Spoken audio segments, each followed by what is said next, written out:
Ito yung particle ni kasi noun niya is time numeral.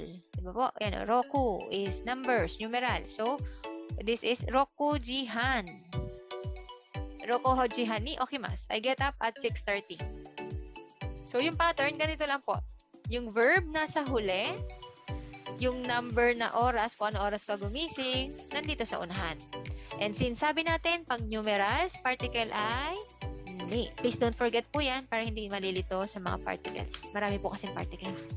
Diba po sabi natin, numerals at saka days of the week. Pero pag ang ni particle, pero pag days of the week, optional siya. So, ito yung example niyan. Ito. So, ito po ay Sunday, nichiyobi. Okay? So, ito po siya yung optional. So, lagyan natin ng bracket. Bahala kayo kung gusto nyo lagyan or hindi. So, it's okay. Nichiyobi ni narae ikimasu or nichiyobi narae ikimasu.